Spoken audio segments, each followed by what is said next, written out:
Hi, I'm Yannick, and today I would like to guide you through the process of error analysis to evaluate your LLM application. So, why is this important? First of all, error analysis should be the first step you do in your evaluation journey.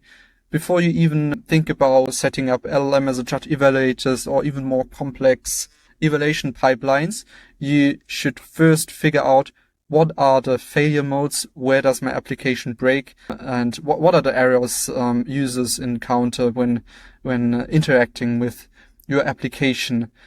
For this guide, I'm using the Langfuse demo chatbot.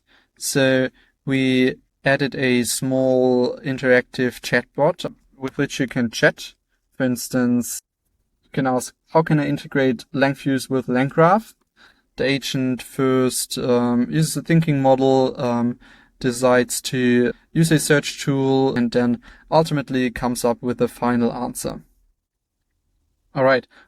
All the model calls and tool calls happening here are then logged into our Langfuse demo application, which you can find here on the bottom of the organization overview page.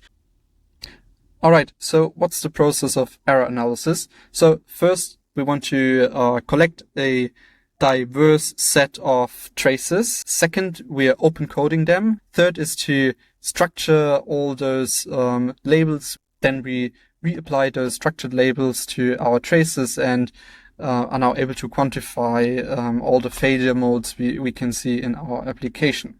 All right, let's get started. First step is to gather a diverse set of traces which best represents the user inputs into our application. We would recommend to collect 50 to 100 traces which best represents your user input. If you already have your application running in production, you can use your application trace data for that.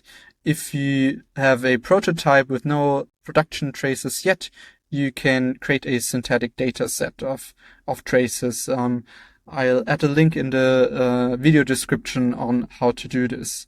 All right, let's get started and collect some traces to annotate. We can jump into our Langfuse project. We can see all the user queries here in our trace table. And first thing is we set up a new human annotation queue. I already did that. I created an annotation queue for our error analysis here with the score config first pass. That's just a binary score config I set up. Good output, bad output. Then we add traces to our annotation queue. I would recommend you to manually go through your traces and only focus on the user input. The goal is not to have like a random subset of your traces, but one that really represents what the different ways your users are interacting with your application. And then we go through our traces. We can add traces to our annotation queue here. I already prepared that, so we now have around 40 traces in our annotation queue, which we can process in the next step. So now we're done with curating our annotation queue, and the next step is open coding. What we'll do here is we'll start processing our queue, and we can see our trace to the left with the user input, the trace tree, all the model calls, and the agent output, and our annotation cockpit to the right. So we have our score here, where you can decide is it a good output or a bad output, and we have a field for comments here. So what we do now is to really dig into our trace and see at which points did our application break. If we have a look here at this first trace, we can see the user asks, how did I integrate with Langfuse? And the agent probably decided to use a tool. Yes, here in our case, it used the search tool we have our response of the search tool here, and then we have the final agent answer here. What I can see on the first sight is that the answer looks quite unstructured, so there are a lot of bullet points, but it's very hard to read. So I would say that's a bad output, and I would comment we have an issue with the structure. There are too many bullet points. And now I will go through all of the 40 items in my annotation queue and really dig into the trace and check what kind of failures or errors we can see. So I already did that and now have 40 traces with a score attached if the output was good or bad, and some comments describing the error I saw. One small note here: if you see multiple errors in one of your traces, I would recommend you to only describe the first failure, as follow-on failures are often caused by the first failure. So now we have a annotation queue with lots of labels. The next step is to find some common structures, find patterns within the failures we just observed. Now we have a annotation queue, and we have traces with a lot of labels, and now our next step is to structure those comments and find common patterns in the failure modes of our agent. We can do this either manually, so manually going through our traces, or we can use a language model to help us clustering those failure modes based on the comments. I exported all the comments we gave during our annotation. I will add a link with the notebook in the video description on how to do that.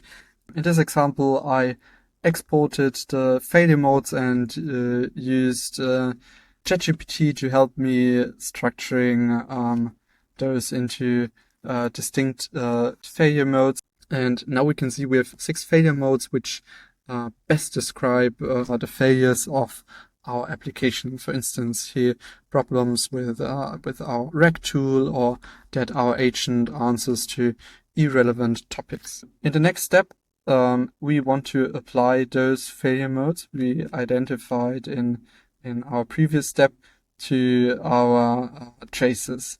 And to do that, we start off with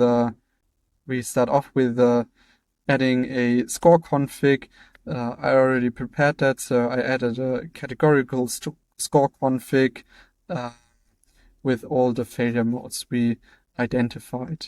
I also created a new annotation queue, added all the traces I also had in the previous queue here, and I will now go through this queue and apply one of our failure modes to the traces.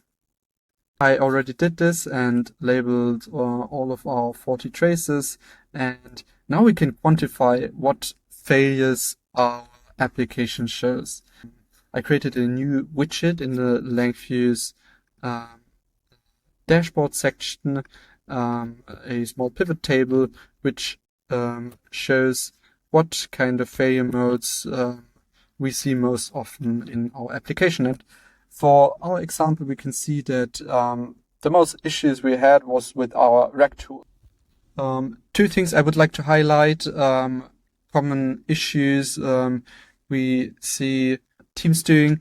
First is to be too generic in developing their failure mode.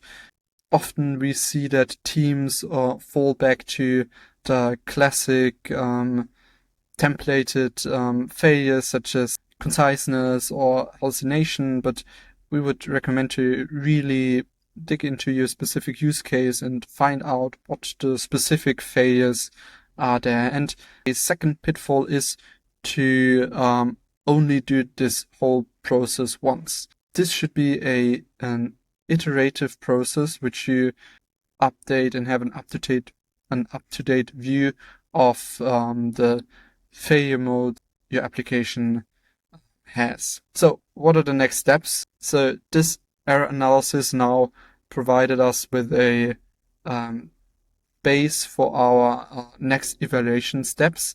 And the next step is to create automated evals based on those failure modes. All right, that was the whole process of error analysis. Please reach out to us if there are any features in Langfuse you would like to see which would improve this process for you, or if you would like to share your specific error analysis process or learnings with us. Thanks so much for listening. Bye bye.